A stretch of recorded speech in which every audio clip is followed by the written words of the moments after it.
Hi again, I'm Elliott Forrest. Welcome to another artist check-in from WQXR. Today we're talking to Alisa Weilerstein, world-class cellist, very busy schedule, a lot of creative projects, and an upcoming concert at Carnegie Hall with the San Diego Symphony. Alisa, great to see you again. Great to see you again, too. Thanks for having me. You're quite welcome.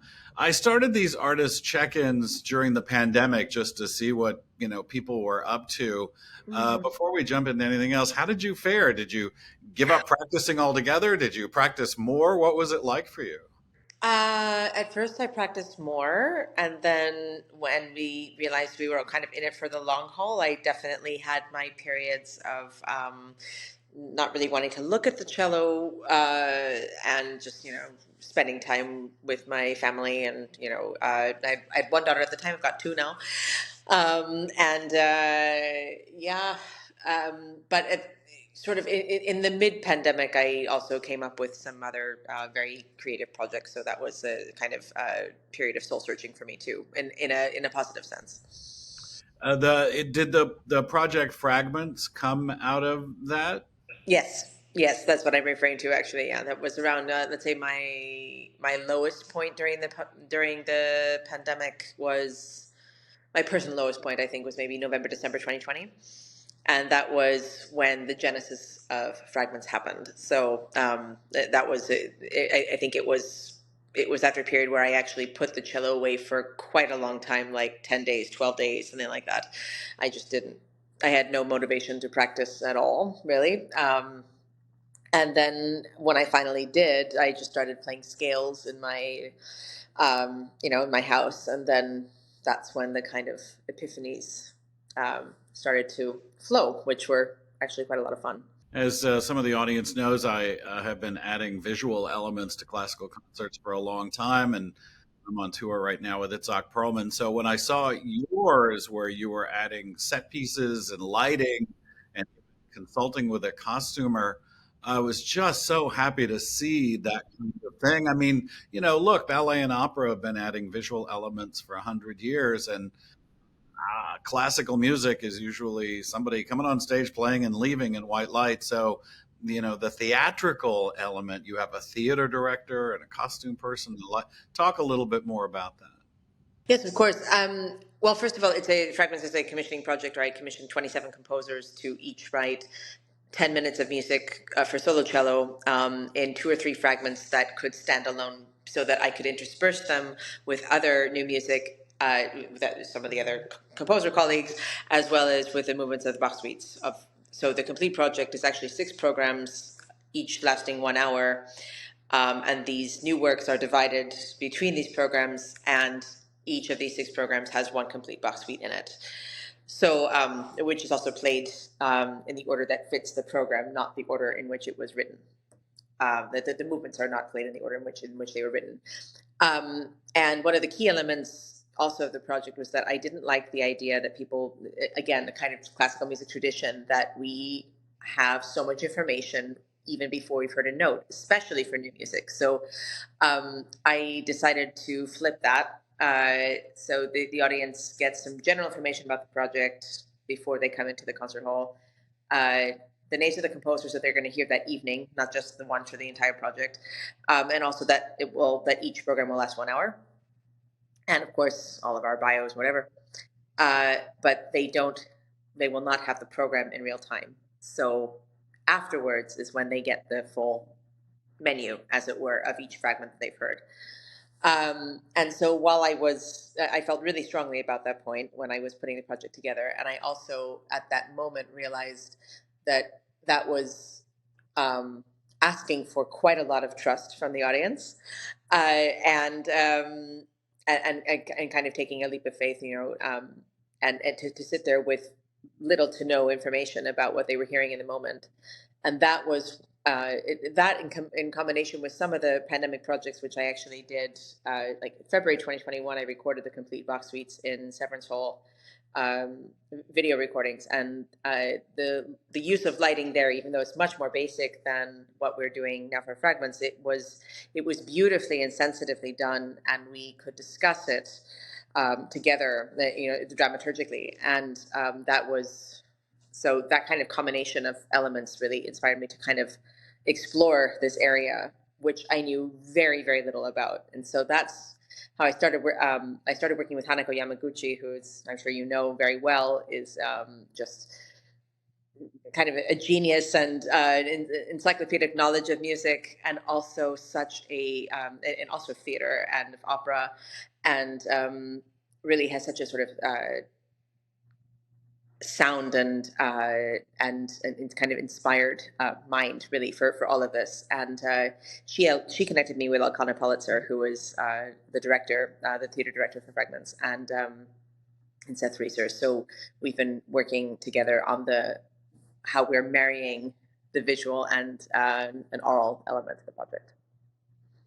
Let's talk about the San Diego concert coming up at Carnegie Hall. You'll be playing the Dvorak Cello Concerto. Just thoughts and feelings about this incredible cello concerto?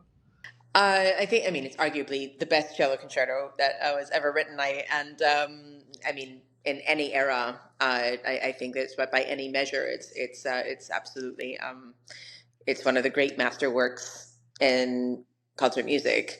Um, I usually think of it maybe not really even as a concerto, but as kind of his 10th symphony, if you like, just because it is such a complete piece structurally, emotionally, intellectually, and also because of the orchestration that is so brilliantly used. And you think of these glorious wind solos and the kind of harmonic rhythm that is present throughout. Um, it's just a joy to play. It was one of the last solo works that Dvorak wrote, and I often think about how much he absorbed from his own Czech homeland of the folk music that he put into that. Then he came to America and absorbed so much America. Is there something in this piece? I mean, I literally don't even know the answer to this, but is there something that combines that Czech and American sound that it came later in his life that maybe you'll hear a little bit of both? I think Dvorak's music, even the music that he wrote while he was in the United States, is distinctly Czech. You hear a very distinctive nostalgia for his homeland, and he was very, very homesick while he was in the U.S. Even though it was a very productive and kind of lucrative time for him. Uh, However, of course, I mean, you have the New World Symphony, which has plenty of American folk tunes and spirituals, as we know, and but the cello concerto feels distinctly Czech to me, rather than American, if you know what I mean. Every orchestra's got a little bit of a different sound. What's special about San Diego? San Diego Symphony is one of the great orchestras of the United States, one of the great orchestras of the world. I can't speak also within, well, I mean, I can speak to that with objectivity because I've heard them quite a lot, and I played with them quite a bit over the past 15 years. Of course, also my husband has been music director there for the past 4 years, and they've just really had a beautiful working relationship. And the kind of programming that they're doing, and the spirit of the organization, and like I said, that the programming is just really, really wonderful and inspiring, and it feels there's a really special energy around the arts in San Diego at this moment, and it feels great to be a part of that, even though I'm kind of on the sidelines with that too, of course, obviously, but it's just a joy to see.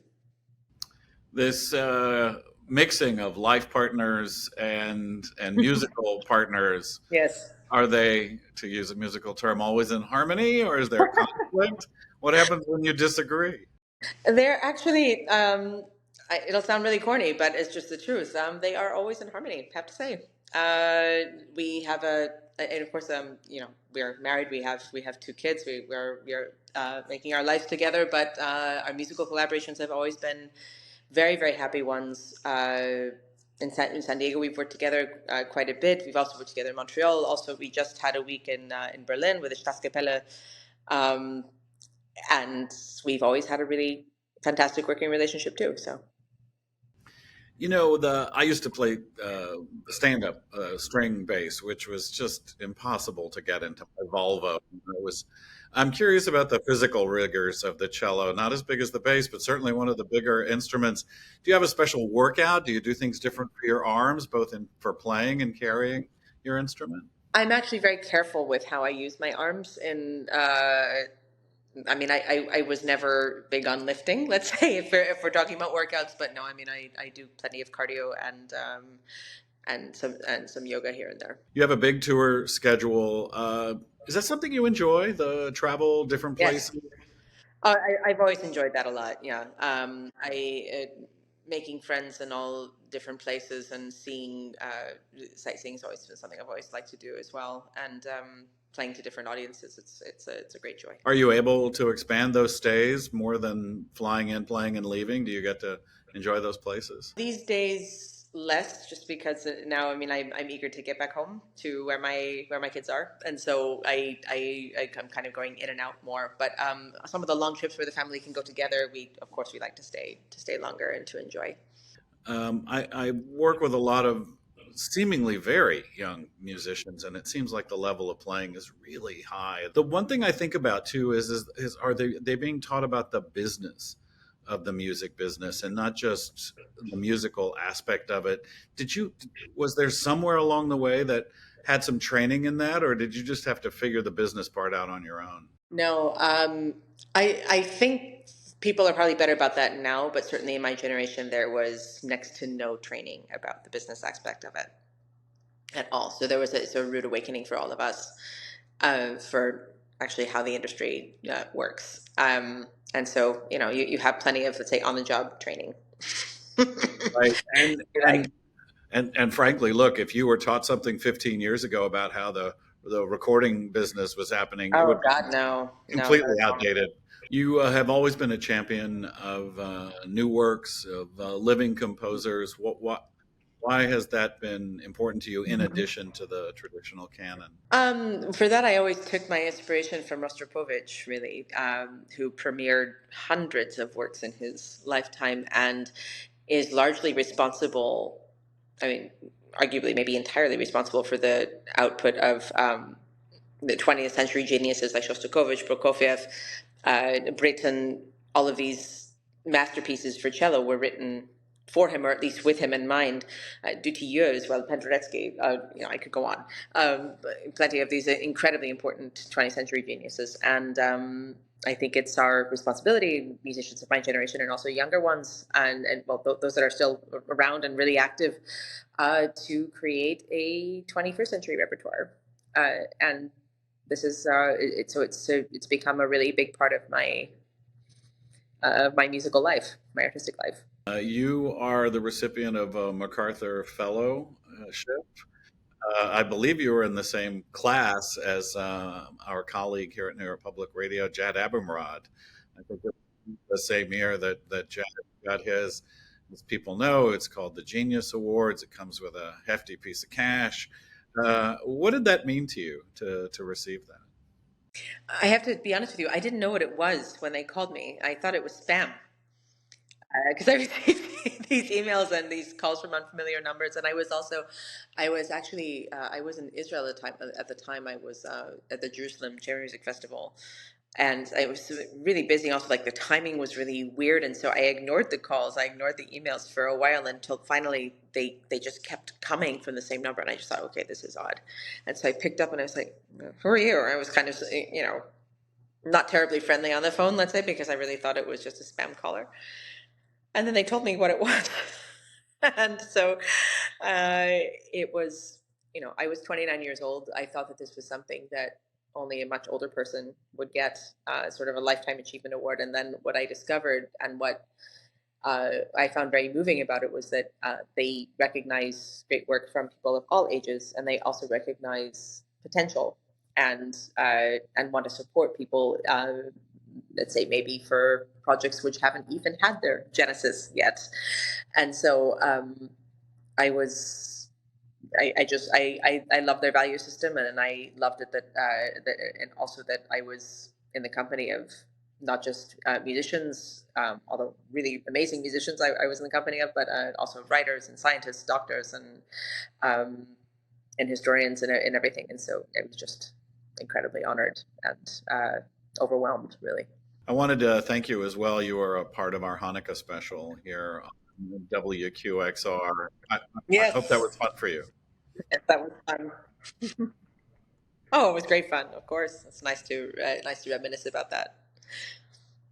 Alisa Weilerstein about to perform at Carnegie Hall with the San Diego Symphony. Always great to speak with you. Thank you so much. Great to see you. Take care.